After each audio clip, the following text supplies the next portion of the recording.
Good morning from India. Thank you for joining us on an early morning today. We have Swami Medhananda ji as our guest speaker. I would now like to hand over the mic to Professor Pankaj Jain, Director of the India Center, to formally welcome Swamiji and introduce him to us. Right. Thank you, Sanchari. And most importantly, thank you, Swamiji, Swami Medhananda for joining us all the way from Hollywood Vedanta Center in Los Angeles, California, United States. This is the first time we have invited a Swamiji, Reverend Swamiji, to join us in the series of the India Studies webinar. But our criteria has always been to invite only academic, professional philosophers and PhDs. So Swamiji is also an academic philosopher. He is a PhD from UC Berkeley. So in that capacity, we have invited, although he is also a Swami. So I thought, let me clarify in case of any confusions. All right, let me read his bio now. Swami Medhananda is a monk of the Ramakrishna order and an academic philosopher, currently serving as senior research fellow in philosophy at the Vedanta Society of Southern California in Hollywood. He is also the Hindu chaplain at both UCLA and the University of Southern California. He is section editor for the International Journal of Hindu Studies, Springer, overseeing submissions in Hindu and cross-cultural philosophy of religion. From 2010 to 2021, for more than a decade, he was associate professor and head of the program in philosophy at the Ramakrishna Mission Vivekananda Educational and Research Institute in Belur Math, West Bengal. He received his PhD in 2009 from the UC Berkeley, University of California at Berkeley, where he specialized in German aesthetics. He was also a Fulbright scholar at the Humboldt Universität zu Berlin, I don't know German, so 2006 to 2007, and a visiting student at Oxford University 2000 to 2001 for a year. His current research focuses on global philosophy of religion, the epistemology of mystical experience, cosmopsychism, Indian scriptural hermeneutics, and Vedantic philosophical traditions, especially the philosophies of Sri Ramakrishna, Swami Vivekananda, and Sri Aurobindo. He is author of 3 books, Swami Vivekananda's Vedantic Cosmopolitanism by Oxford to 2022, Infinite Paths to Infinite Reality, Sri Ramakrishna and Cross-Cultural Philosophy of Religion, Oxford 2018. I have read at least half of that. And the Dialectics of Aesthetic Agency, reevaluating German aesthetics from Kant to Adorno, Bloomsbury 2013. He's the editor of the Bloomsbury Research Handbook of Vedanta 2020 and co-editor with Benedict Paul Gauke of Panentheism in Indian and Western Thought, Cosmopolitan Interventions, Routledge 2023. He's also the editor of 2 special issues of the International Journal of Hindu Studies, a Q1 journal by Springer, one on Swami Vivekananda as a Cosmopolitan Thinker 2023, and one on Vedantic Theodicies 2021. He has published over 30 articles in leading academic journals. He has been invited to lecture at Harvard, Princeton, Oxford, University of Munster, École Normale Supérieure, University of Edinburgh, Waseda University of Japan, and Indian Institute of Advanced Studies, Shimla, where I was last year. He is currently working on 2 book projects, Karma and Rebirth in Hinduism, with Cambridge, and an all-embracing oneness, Sri Aurobindo's Integral Advaitic and the Legacy of Sri Ramakrishna, under contract with Oxford. That was really, really stunning bio, one of the most stunning bios probably I've ever read. And all his work, thankfully, is available on swamimedhananda.com website. And I invite everyone to go and read his amazing work, rigorous and really, really erudite. All right, Swamiji, all yours. Most welcome and welcome again. Thank you so much to Professor Pankaj Jain for very kindly introducing me to speak to you all today. And thank you all for joining me. I know it's early morning in India, so I really appreciate it. I'll be speaking today on the views of Sri Ramakrishna and Swami Vivekananda. They're well known as saints, sages in India, but they're less rarely taken seriously as original philosophical and theological thinkers. And I want to make the case that both of them, both Ramakrishna and his chief disciple, Swami Vivekananda, were rigorous and highly creative and original thinkers in their own right.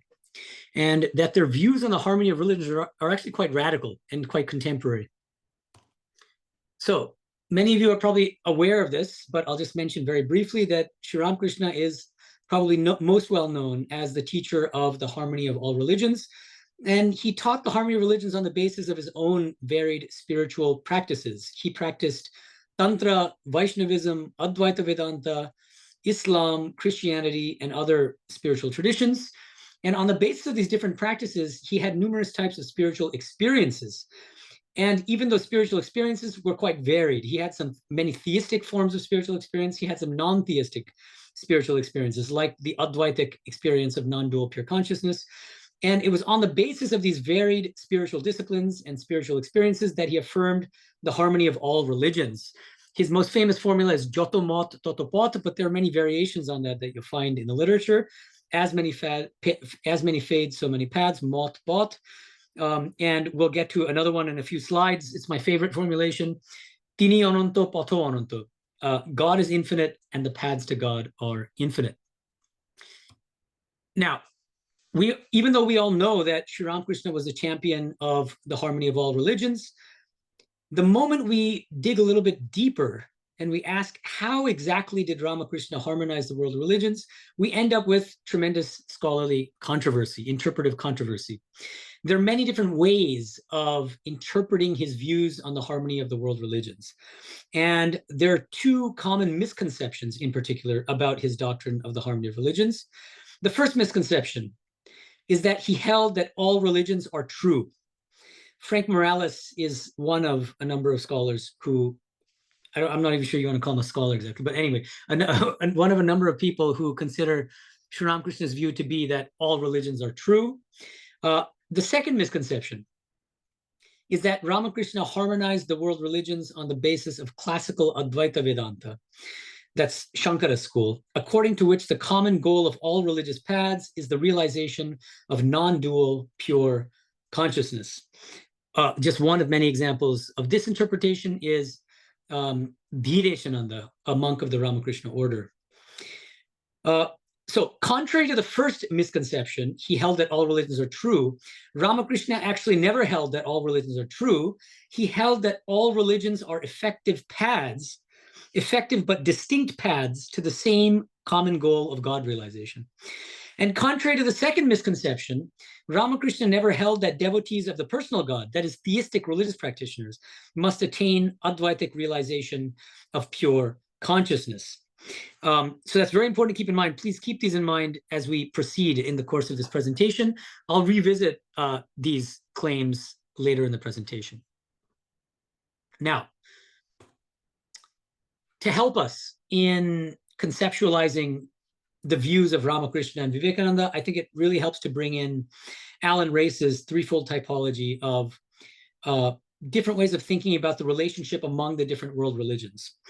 The terms are well known, but exclusivism, inclusivism, and pluralism. Part of the problem is that different scholars have tended to define these terms in different ways. So I'm just going to stipulate the following definitions.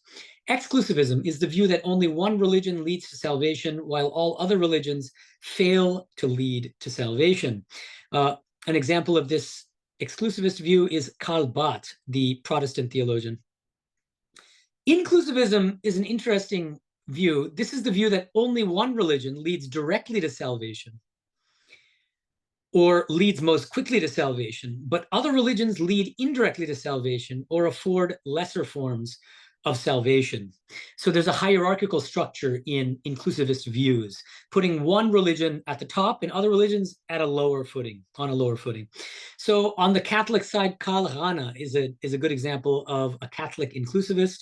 And I would suggest that Advaita Vedanta, Shankara's school of Advaita Vedanta, is an example of Hindu inclusivism, a hierarchical inclusivism that places Advaita Vedanta at the top and other religions and spiritual traditions on a lower footing. But I'm going to make a more detailed case in the subsequent slides for that.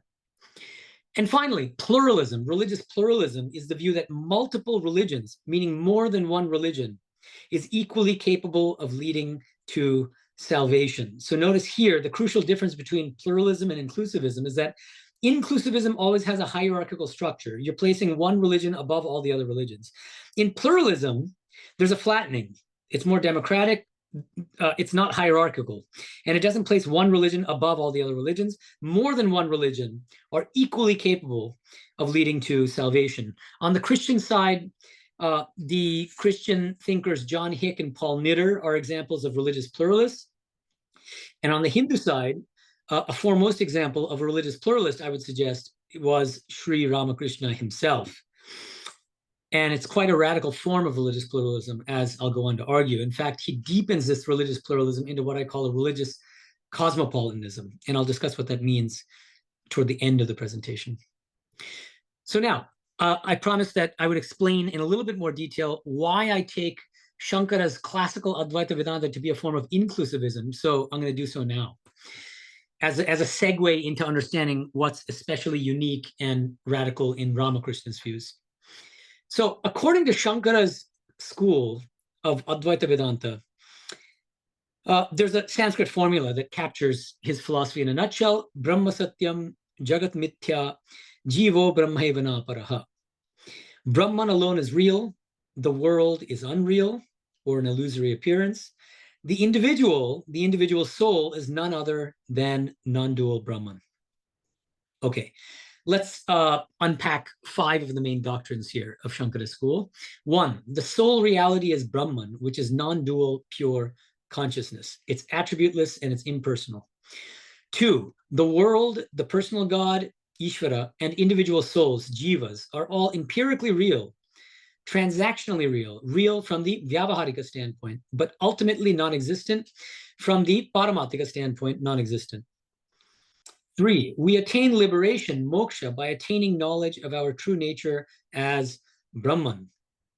4, Jnana Yoga, the path of knowledge, is the only direct path to liberation. So there's a hierarchy of spiritual practices, placing Jnana Yoga above the other yogas. 5, Bhakti Yoga, the yoga of devotion toward a personal God, and Karma Yoga, the yoga of unselfish works, lead indirectly to liberation by purifying and concentrating the mind, thereby making us eligible to practice Jnana Yoga. Okay, so Bhakti Yoga and Karma Yoga are on a lower footing. Jnana Yoga is the only direct path to liberation. Now, modern day Advaitins, and I'm talking, we can think about colonial Indian philosophers like Radhakrishnan, and then T.M.P. Mahadevan and others.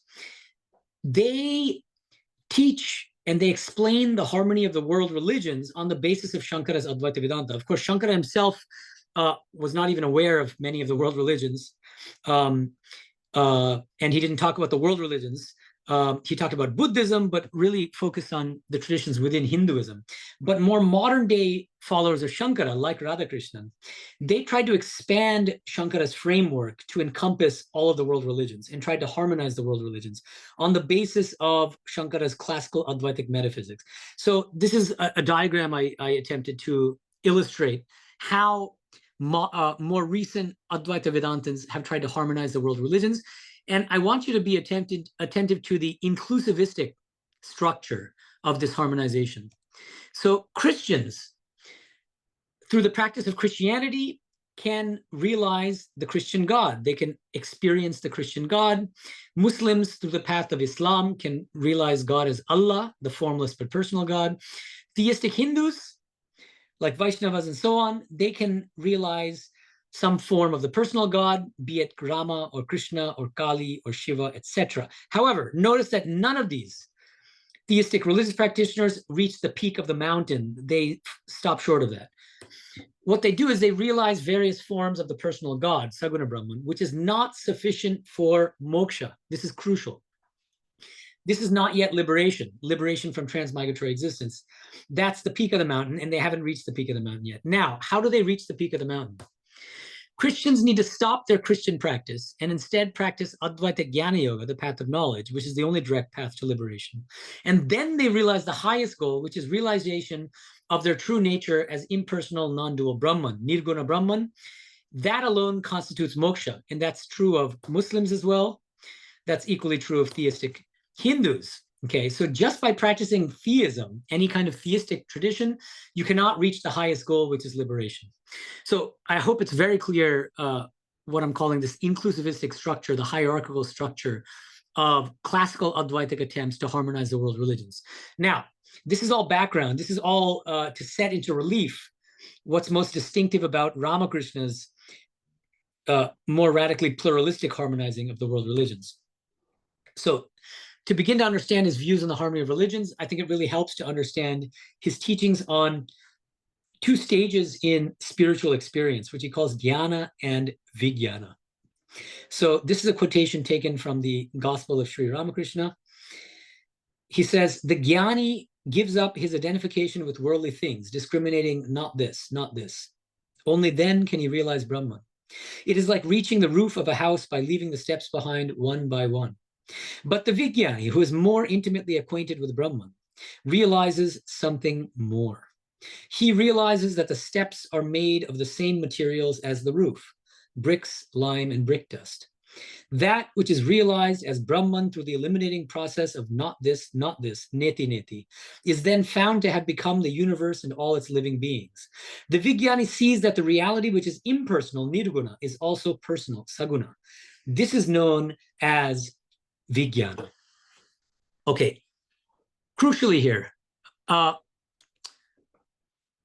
the vijnani realizes that the ultimate reality is not just impersonal, but also personal. So he accepts the equal reality of what Sri Ramakrishna calls Brahman and Shakti. Okay, so the jnani is the traditional Advaita Vedantin, the follower of Shankara, who attains spiritual realization of the impersonal non-dual Brahman through the practice of Jnana Yoga, the path of knowledge.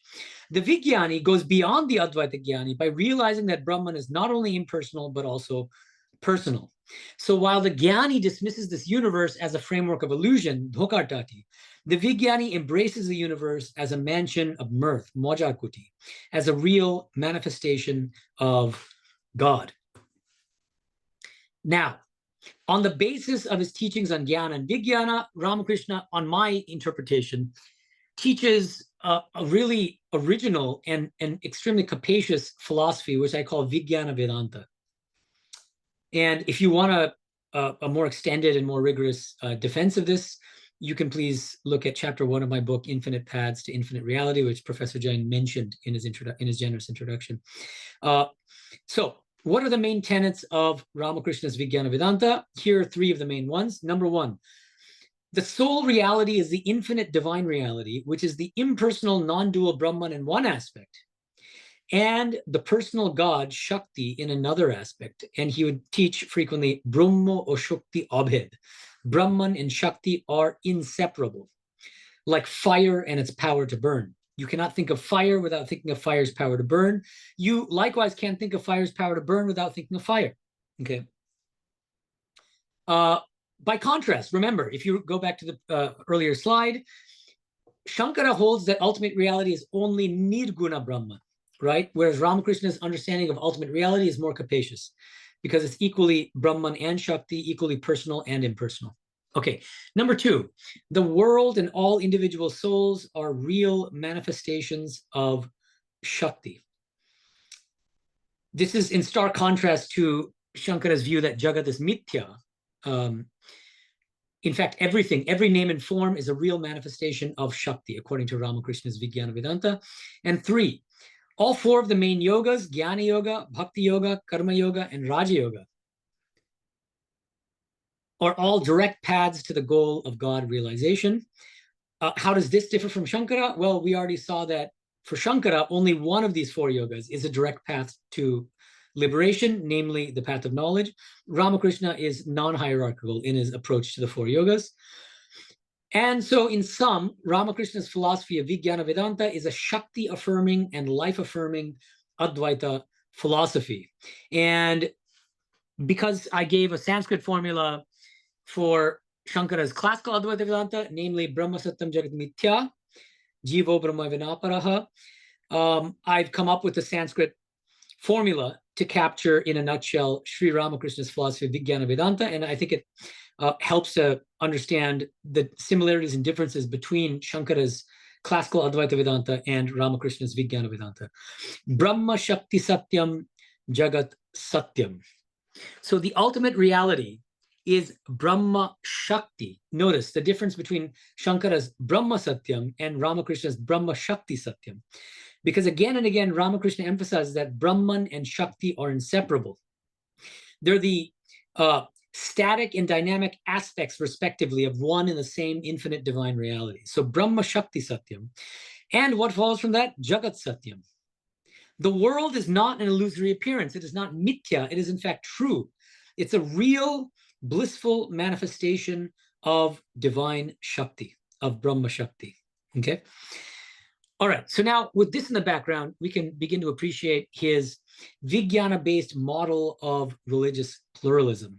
So Ramakrishna's Vijnana-based ontology of the impersonal, personal, infinite reality serves as the basis of his religious pluralism. As I mentioned earlier, my favorite formulation of the Harmony of Religions is God is infinite, and the paths to God are infinite. Tini ananto, pato ananto. And part of the reason I like this teaching so much is that it very succinctly explains why there are infinite paths to God. There are infinite paths to God because God himself or herself is infinite. So it stands to reason that there are infinite paths to the infinite God. This is also why I called my book Infinite Paths to Infinite Reality. It's actually inspired by this very teaching, which forms the epigraph to that book. Now, devotees of the personal God, bhaktas, through their respective religious paths, realize some form or aspect of the personal, meaning the Shakti dimension of the impersonal, personal, infinite divine reality. Advaita Vedantins, through the practice of Jnana Yoga, attain the non-dual realization of Brahman, the impersonal aspect of the same infinite divine reality.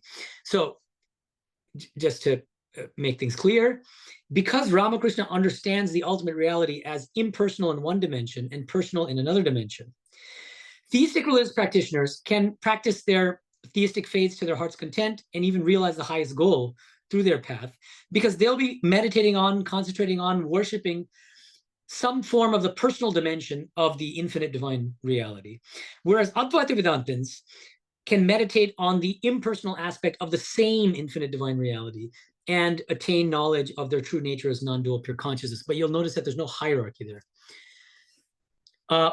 Ramakrishna uses a striking parable, the parable of the chameleon, to illustrate the harmony of religions on the basis of Vijnana. He says the following: once a man entered a forest and saw a small animal on a tree. He came back and told another man that he had seen a creature of a beautiful red color on a certain tree. The second man replied, when I went into the forest, I also saw that animal. But why do you call it red? It is green. Another man who was present contradicted them both and insisted that it was yellow. Presently, others arrived and contended that it was gray, violet, blue, and so forth and so on. At last, they started quarreling among themselves. To settle the dispute, they all went to the tree. They saw a man sitting under it. On being asked, he replied, yes, I live under this tree, and I know the animal very well. All your descriptions are true. Sometimes it appears red, sometimes yellow, and at other times blue, violet, gray, and so forth. It is a chameleon. And sometimes it has no color at all. Now it has a color, and now it has none. In like manner, one who constantly thinks of God can know God's real nature. He alone knows that God reveals himself to seekers in various forms and aspects.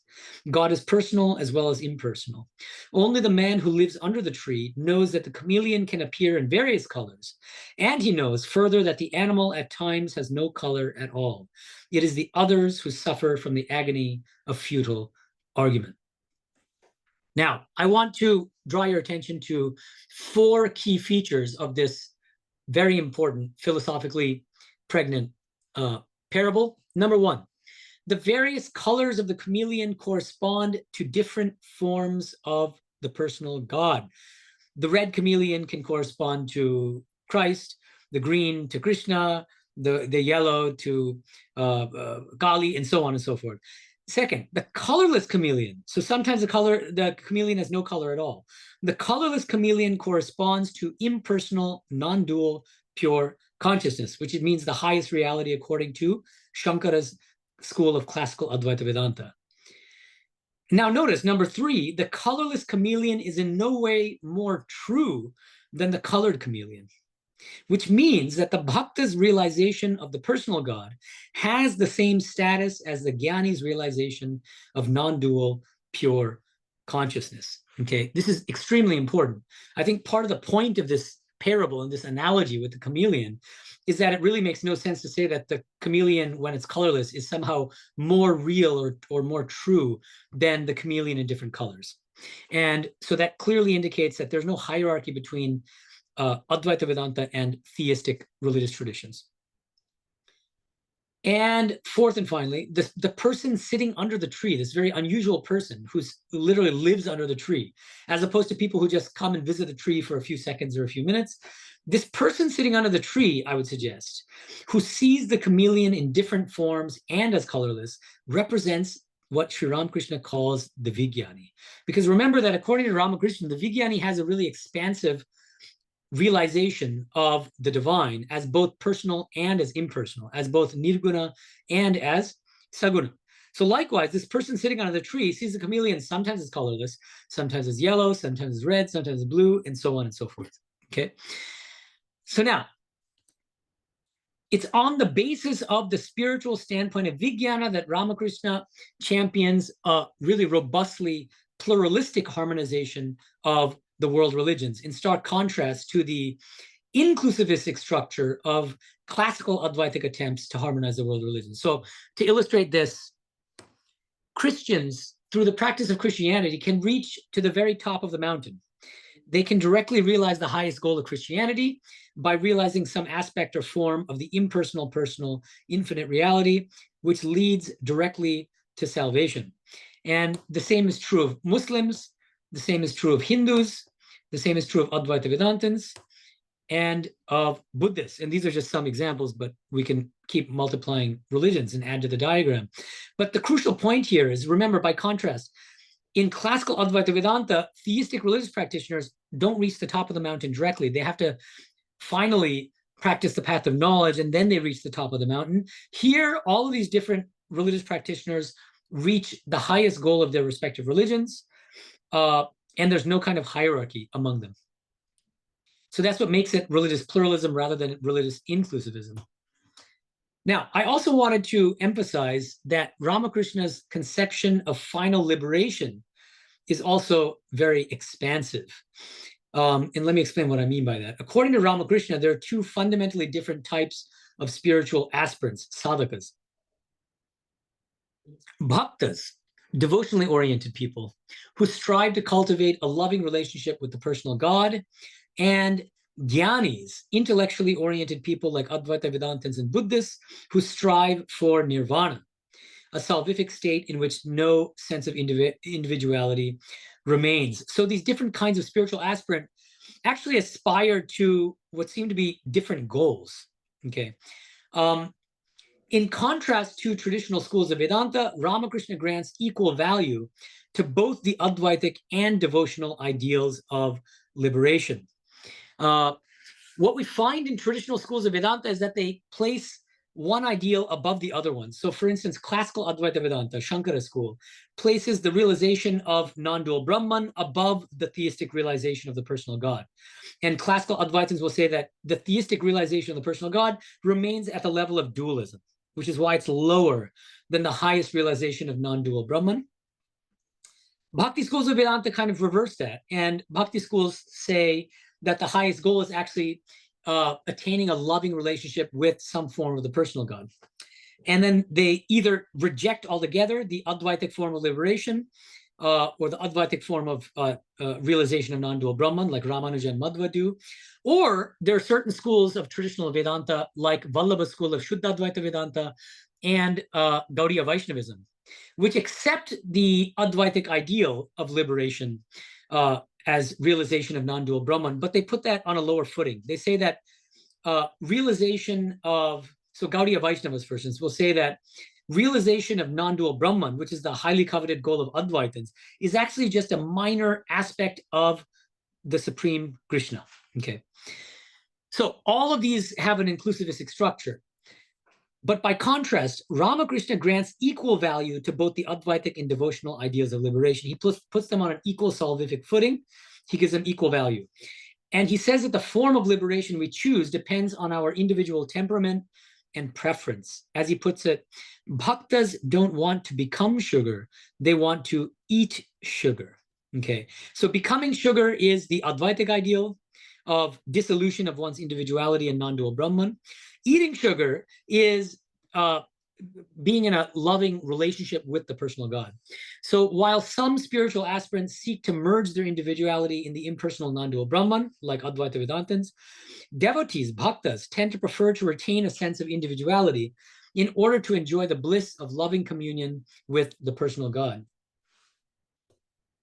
Since there are many different lokas, realms, there are also multiple theistic forms of salvation, according to Ramakrishna. For instance, while devotees of Krishna, Vaishnavas, can dwell eternally with their beloved Krishna in Goloka, Christians can dwell with Christ or God the Father in their Christian heaven, Muslims can commune with Allah in their eternal paradise, Jannah, and so on. So they're different theistic heavens, actually. And the way I like to think about it is that, according to Ramakrishna, the final state of liberation is like a many-roomed mansion. So that there's a Christian room in that mansion, there's an Islamic room in that mansion, there's a Vaishnava room in the mansion, there's a Shakta room in the mansion, there's an Advaita Vedanta room in the mansion, and you can choose to enter a particular room in that mansion. And there's no hierarchy there. Each one constitutes the highest salvation.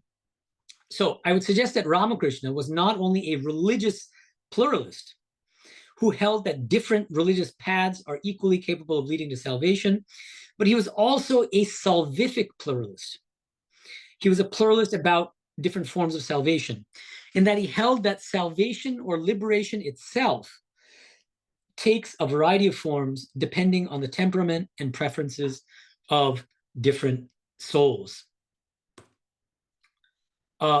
And finally, there are just a couple more slides left. I just want to wrap up the presentation as follows. See, so far I've been talking about how Ramakrishna's Vijnana Vedanta champions a religious pluralism in contrast to the hierarchical inclusivism of classical Advaita Vedanta. But Ramakrishna goes even further than that. Ramakrishna and his disciple Swami Vivekananda, they go further by deepening religious pluralism into what I call religious cosmopolitanism. Why do we even need to move from religious pluralism to religious cosmopolitanism? That's the first question. So, see, logically, if you're a religious pluralist, you can believe that there are many paths to the same goal and still stick to your own path and not bother to learn anything about any other religion in the world. So say I'm a Hindu and I'm a religious pluralist. Then I'll say, yeah, so Muslims can realize God through Islam, Christians can realize God through Christianity, Buddhists through Buddhism, and so on and so forth. But there still isn't necessarily any rationale for me to learn from other religions other than my own. By contrast, religious cosmopolitanism is the view that we can and should strive to learn from religions other than our own, and even to incorporate aspects of other religious traditions into our own home tradition and our own spiritual practice. And I would suggest that both Ramakrishna and Vivekananda deepen their religious pluralist position into a full-blown religious cosmopolitanism. And I just want to explain a few aspects of their religious cosmopolitanism. So first, since different religions provide different but complementary accounts of one and the same infinite divine reality, every religious practitioner can enrich and broaden her understanding of God by learning about other religions. Every religion explains ultimate reality in different ways, and so we can learn more about ultimate reality by exposing ourselves to religious traditions other than our own.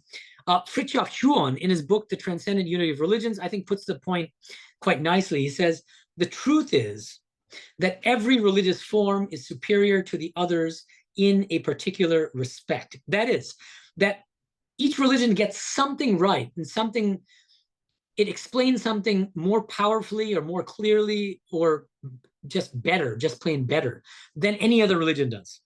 And so there's something to learn from every religious tradition.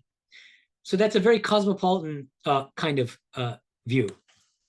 Secondly, every religion has a unique soul. This is Swami Vivekananda's language. Has a unique soul, which he defines as a particular excellence. And he then goes on to specify that the soul of Islam is universal brotherhood, the soul of Hinduism is God realization, and the soul of Christianity is purification of mind through social service. And since the souls of all religions are supplementary That's an older term for complementary.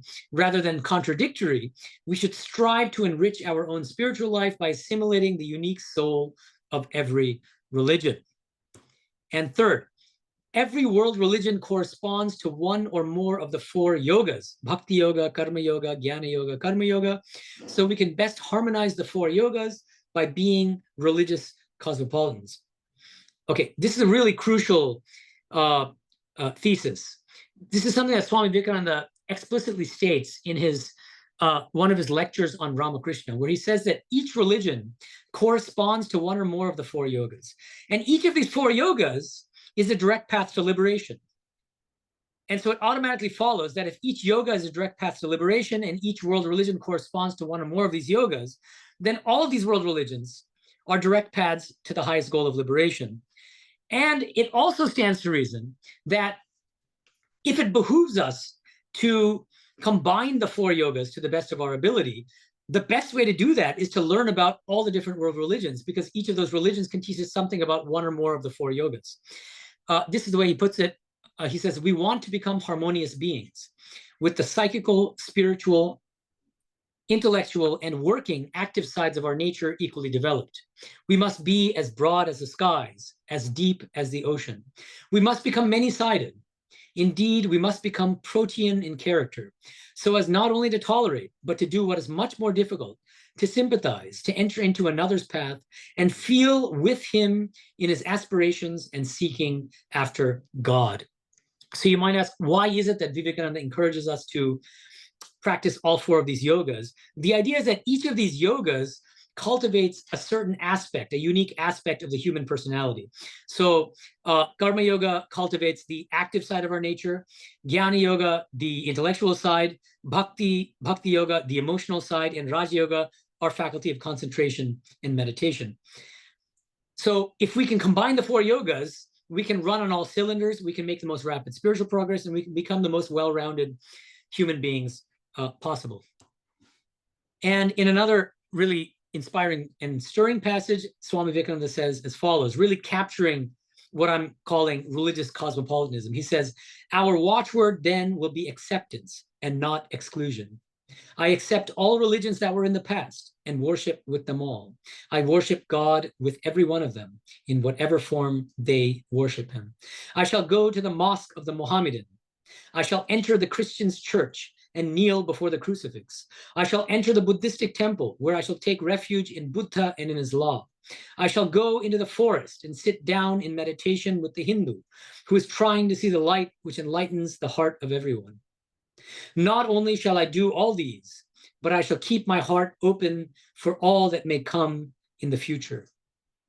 We stand in the present, but open ourselves to the infinite future. We take in all that has been in the past, enjoy the light of the present, and open every window of the heart for all that will come in the future. So if you're interested in a more in-depth discussion and defense of Ramakrishna's religious pluralism, please look at chapters 3 and 4 of my book, Infinite Paths to Infinite Reality, published by Oxford in 2018. And I should also mention that a book symposium on Infinite Paths was published by the International Journal of Hindu Studies about 4 years ago, and 13 scholars from around the world, including Frank Clooney and Julius Lipter and others, they wrote responses to my book, and then I wrote a final response to their 13 responses. Yes, that's the book. Thank you for showing that. And so a lot of them touch on and kind of critically engage my interpretation of Ramakrishna's religious pluralism. And I found it a very productive discussion, actually. And I've actually modified my views to some extent in the light of their responses. And finally, if you're interested in Swami Vivekananda's views on religious pluralism and religious cosmopolitanism, please read chapter 3 of my latest book, Swami Vivekananda's Vedanta Cosmopolitanism, published by Oxford in 2022. Thank you so much.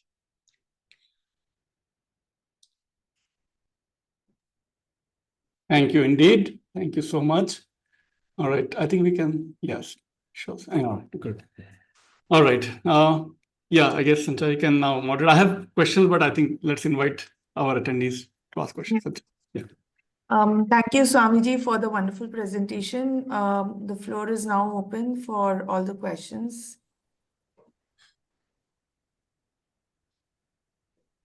Please raise your hands or type the question. Should I kick off while we wait for others? So I have one question, Swamiji.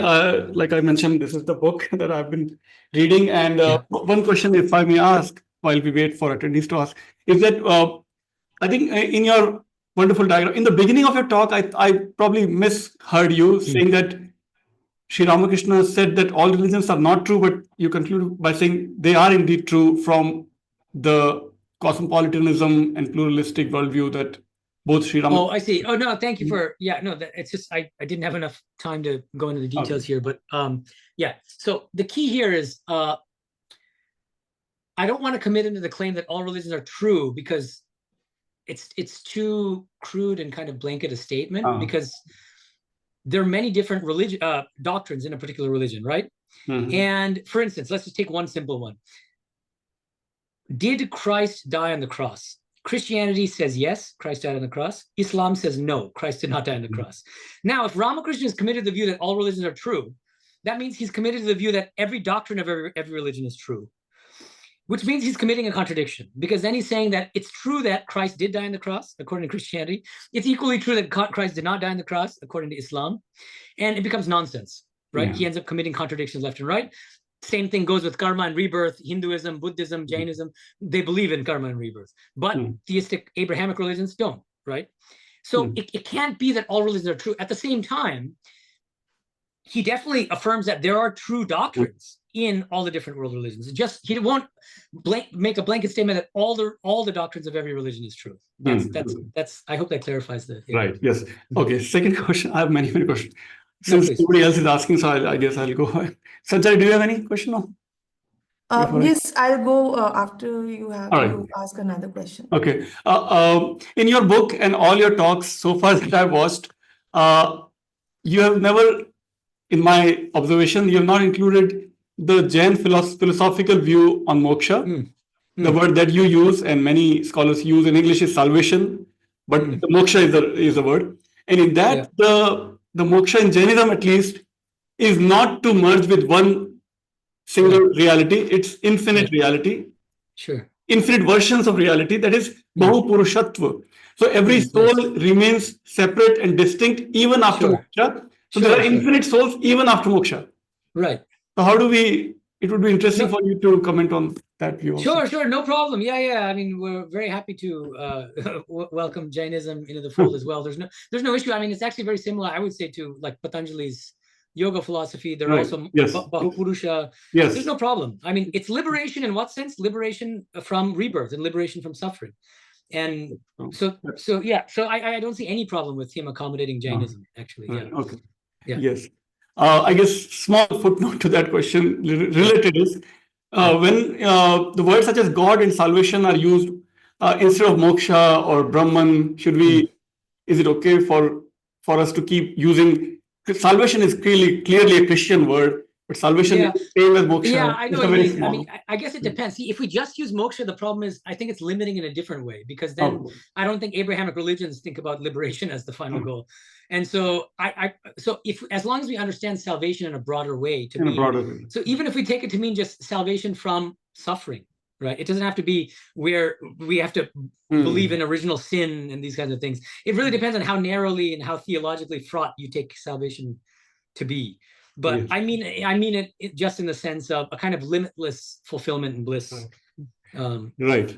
And liberation from suffering. Right. And two very, very small footnotes, and then I'll end. The Cosmopolitanism, I had not read that book, so it just reminded me of the Lisa Miller's, I think about 15 years ago, she published in Newsweek an article with title, "We Are All Hindus." In America, she was saying, we're all Hindus because we take little yoga from here, little Tai Chi from here, little devotion from here, little meditation from there. That's just wonderful, just wonderful. The way you explained it became even more clear and so academic. Oh, that's a nice, I think that's, if we're true Hindus, then we should be cosmopolitans, yes. Right, that's wonderful. Thank you. But then related to that is a little bit of a issue that you said And you quoted Swami Vivekananda that I will go to Mohammedan quote, Muslim mosque, and I'll go to church. But I tried entering a mosque and church myself, and there was no entering for me after a certain point.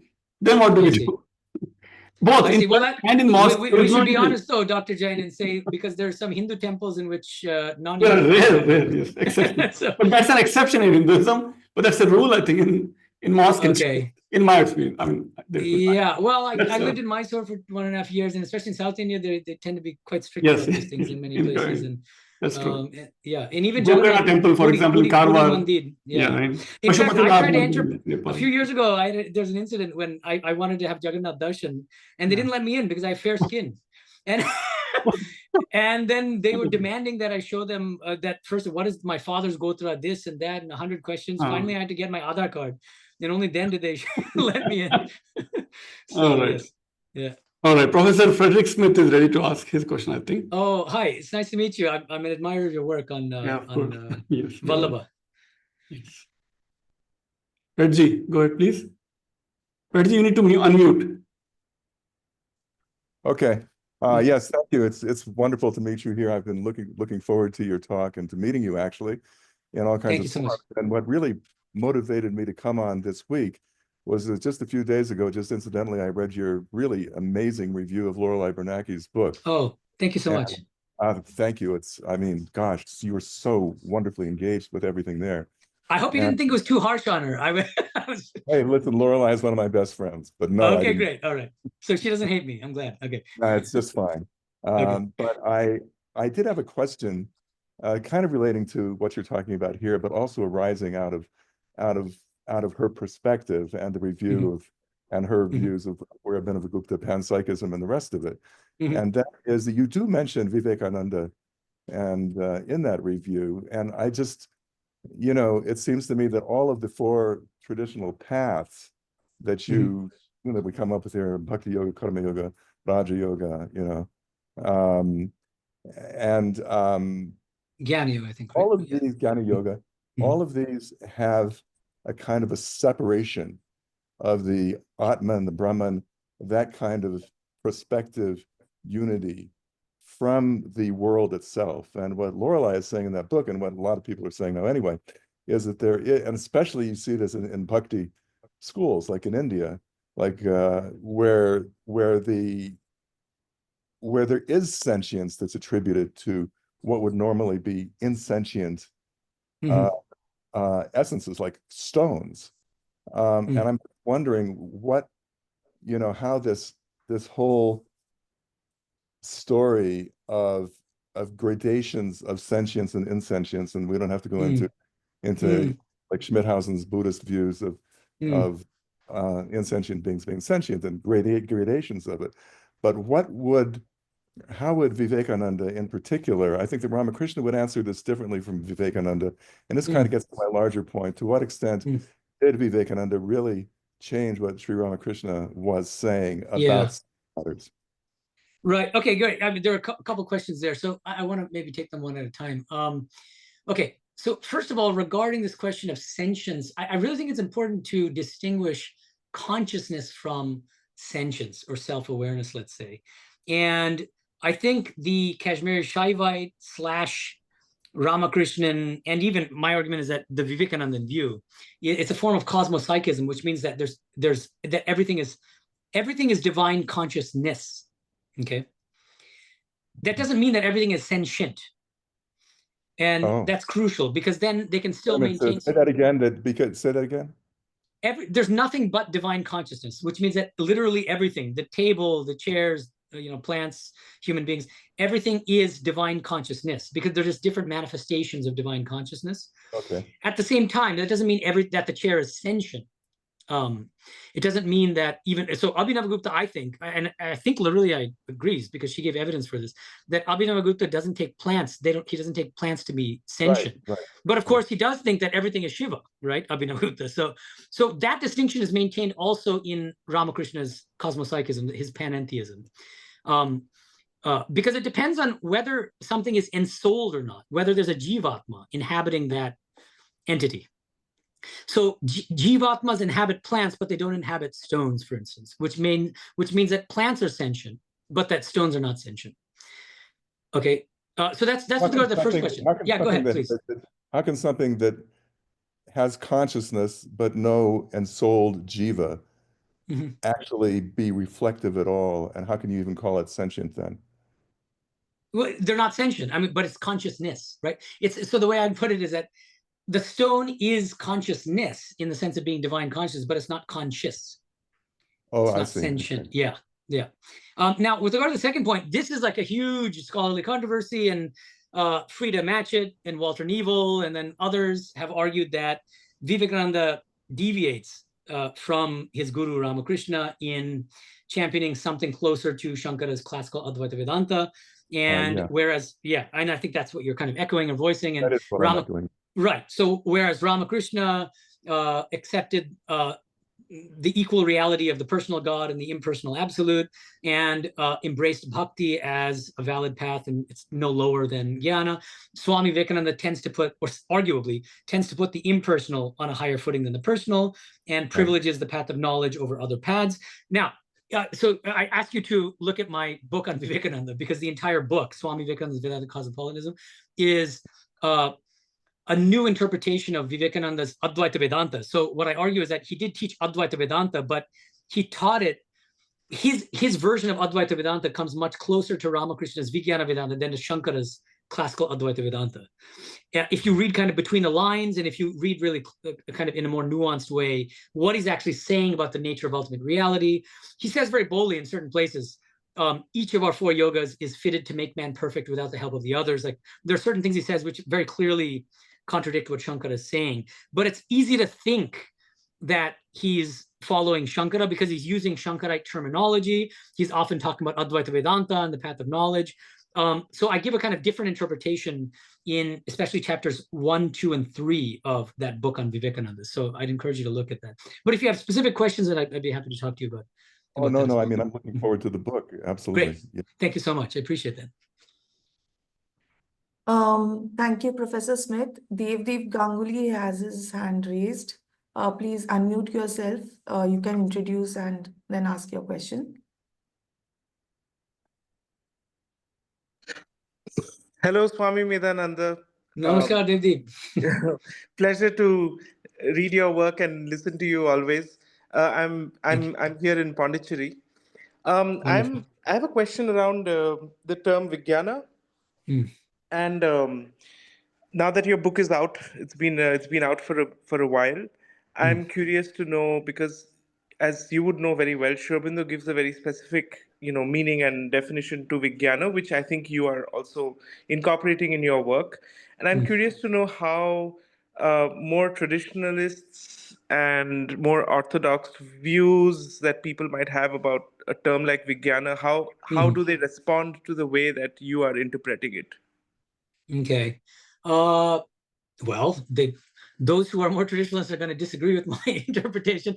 What I find is that there are some followers of our tradition, the Ramakrishna Vivekananda tradition, when they confront Ramakrishna's teachings on Jnana and Vijnana, what they tend to do is read Shankara into his teachings. And so if you look at Shankara's commentaries, when Shankara is confronted with these two terms in the Gita, Jnana Vijnana Nashanam, and so on and so forth, what does he do? He says, yes, when Jnana is paired with Vijnana, what Krishna means by Jnana is mere intellectual knowledge or scriptural knowledge of the Atman or of God.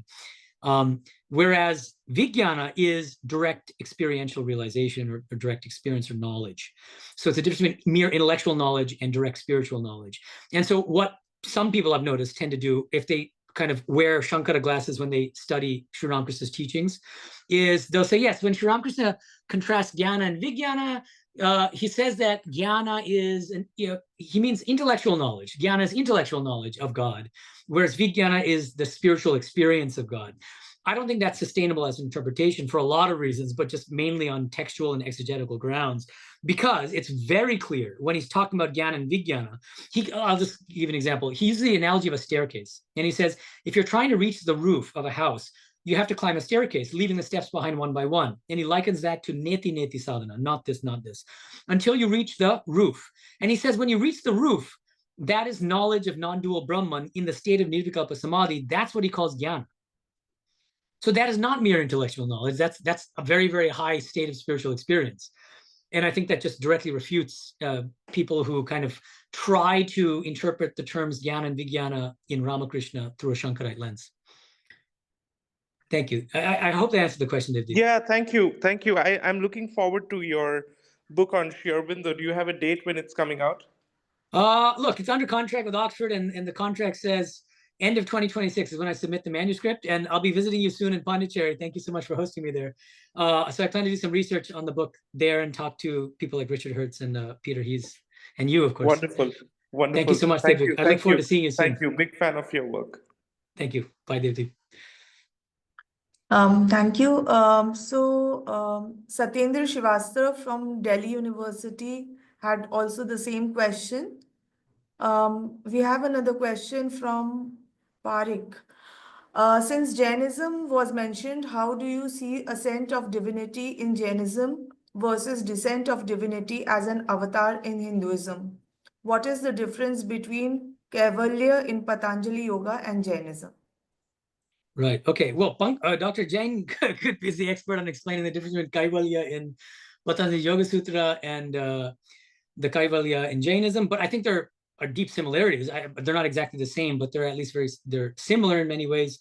And with regard to the previous question, the first question, it's about the difference between a realized saint in Jainism versus a kind of avatara, as far as I understand it.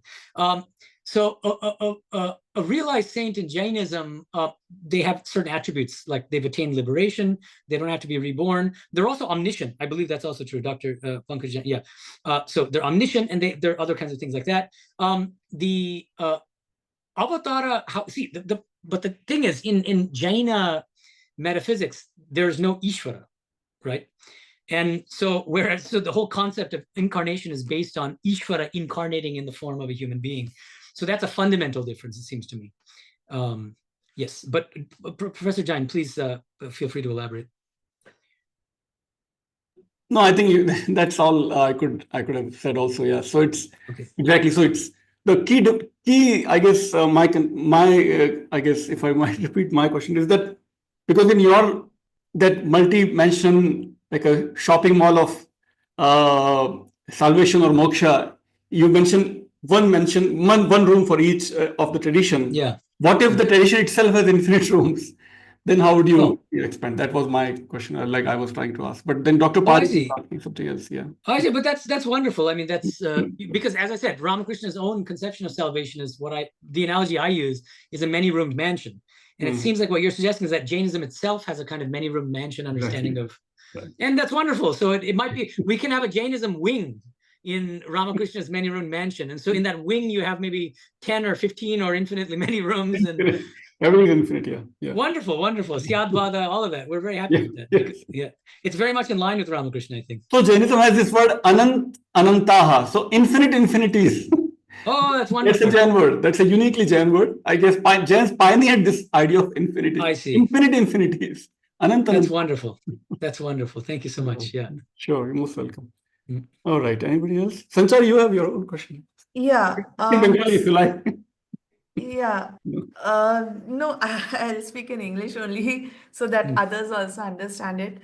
So Swamiji, I don't know if it's directly related to your work, but I was just wondering what were the local influences at that time which also influenced Ramakrishna's philosophy about moksha I see. or religion. Yeah, local influences. Look, with him, everything he taught was on the basis of his own spiritual realizations. And so I would say more than local influences is more about what he directly experienced on the basis of his different sadhanas. If you want to go into textual sources, he owned a copy of a book called Muktiyotaha Shadhan in Bengali, which means liberation and its various spiritual practices, by Bipin Bihari Ghoshal. And this is quite an interesting compilation. He didn't own many books, and he kept this book with this compilation of many different Advaitic texts, but also from other traditions like Tantra, like Mahanirvāṇa Tantra, Gita and many other scriptures. And it's arranged thematically. So there's a chapter on Ishvara, and it has many different scriptural passages based on Ishvara, and one on Jagat, and so on and so forth. And the other thing is that Pandits would come to him frequently, and he could remember everything. And so when a Pandit would recite scriptures, when they would say things, he would be able to remember everything they said. And so he actually had a vast knowledge of different traditions. We had they had Bhagavata Pandits coming. They had Advaita Vedantins. They had so many different kinds of people coming, and he would interact with them and learn from them, and also learn from different texts. So those were some of the texts. But in terms of his understanding of liberation, it's because he himself experienced different liberative spiritual states. He experienced, under Totapuri, he experienced Advaitic liberation. And then under Bhairavi Brahmani, he experienced the Tantric liberation. Under Vaishnava Guru, he experienced Vaishnava liberation. And in Christian, he understood, he got Christian salvation through his vision of Christ, and so on and so forth. Yeah, thank you. Yeah, thank you so much. If we have any more questions. Maybe I'll ask one more. Mm-hmm. I don't know when I'll get the next chance to speak with you. So Yes. this is like a practical question. I guess you're one of the few, probably really, maybe I'm only you, who you contradict directly Adi Shankaracharya's philosophies when you discuss Sri Ramakrishna. Did you ever face any challenges within India? Oh. Like, so But not just within India, outside of India, and yes. Correct. I do all the time. Yeah, I mean, see, I think people either love what I'm doing or they hate what I'm doing, and there's very little in between. Radical. Yeah. It's radical, and the thing is, I'm a philosopher, and I care about clarity and precision. And I find one of the biggest vices, especially in our tradition, to be honest, is what I call lazy harmonizing. It's a kind of, Shankara taught the same thing as Ramanuja. Ramanuja taught the same thing as Ramakrishna. Everybody, why can't we all just get along? And it's a kind of, I don't think that's doing justice, and it's not respecting the uniqueness and the self-understanding of each of these traditions. And I don't think any proper follower of Shankara will be pleased to hear that Ramakrishna taught exactly what Shankara taught. No, they know that, actually. I visited the Sringeri Mutt and many places where they say it's simply false. Ramakrishna believed in Shakti, and that's not something that Shankara accepted. Sri Ramakrishna taught that Bhakti can also take you to the highest. That's not something Shankara accepted, based on his commentaries, at least. Now, there's another complexity about Shankara. What constitutes Shankara's corpus? Okay, so I often get this pushback. Well, didn't he compose great devotional hymns? We don't know, is the answer. Traditionally, some of these things are traditionally ascribed to him. That doesn't mean that he composed them. Because in India, we know there's a tendency to ascribe 100 different texts to Vyasa and Patanjali and Shankara, and there's good evidence against the fact that he composed texts like Vivekachudamani and other texts. Why? We know for sure that he composed the Prasthanatraya Bhashyas and Upadesha Sastri. And in the poetic section of the Upadesha Sastri, the poetic style is completely different from the poetic style you find in Vivekachudamani. That's one reason why it's probably not his composition, Vivekachudamani. Secondly, the philosophical content is quite different. And so there are places in the Vivekachudamani where there are shlokas basically denying that there's any difference in ontological status between the waking state and the dream state, Jagrat and Swapna. And Shankara is at great pains in his Brahmasutra Bhashya to refute the position defended by Vijnanavada Buddhism, Yogacara Buddhism, that there's some ontological. So he's saying there is an ontological difference between the waking state and the dream state. The waking state has a higher degree of reality than the dream state. And so so anyways, if you want to argue about Shankara, I think the important thing is to do it based on his commentaries. And I think most people, when they get angry with me about Shankara, they haven't read Shankara. Anger comes very easy. Anger comes much more easily than actual reading and investing time. Yeah, almost nobody studies anymore, unfortunately, especially with the social media and internet and all that. People don't have the time and patience and attention span to read texts. It's a shame. Right. I guess if any other question, if not, then. Oh, but one thing I should mention, just as a closing note, Professor Jain, is in that context, Swami Vivekananda in a letter, he said, every great idea passes through three phases: ridicule, opposition, and then acceptance. Oh, wow. And so when I'm the object of ridicule, I think I'm doing something right. Thank you. Really, really. It really needed this after more than a century. Yeah. This really academic analysis of these pioneering ideas by Sri Ramakrishna and Swami Vivekananda. Really, we needed this erudite analysis. Otherwise, we were just following it. We were calling it the greatest and first Hindu monk That's in the right. US and first That's Indian to have arrived in the US. Yes, all that is great. But academic Yeah. analysis, philosophical Absolutely. analysis, thank you Yeah. so much for doing that. Thank you so And much. so much in detail you've done, in depth you've done. And other scholars have critiqued you so much. And Yeah. it's gaining wider and wider acceptance. Absolutely. Amazing. Yeah. Really, really amazing. Thank you so much. for doing that. Thank you for doing that. All right. With those, I think, Sanjay, is that Yes, all? yes, thank you, Swamiji, and we also thank all our audience members for joining us today. And we'll see you all in our next webinar. Every Thank you. month, last week typically of every month. And this is like probably we did more than 30 webinars we've already done in last 3 years. Oh, We'll continue wow. to do more. And we'll Okay, great. And Thank it'll be you. up on YouTube, I assume? Yes, everything is on YouTube, Yes. on Flame University channel, official channel. It'll be on YouTube and also on the website, indiacenter.flame.edu.in. We have all the recordings, YouTube links on our website also. Or you can just Google for Swami Medhananda Flame University, you'll get it. Great. Also, thank you again. Thank you. And Thank you. We hope to invite you on campus also if you happen to I be would love to. in and around Pune. Thank you. Okay. Thank you so much. Thank you. Namaskar. Pranam.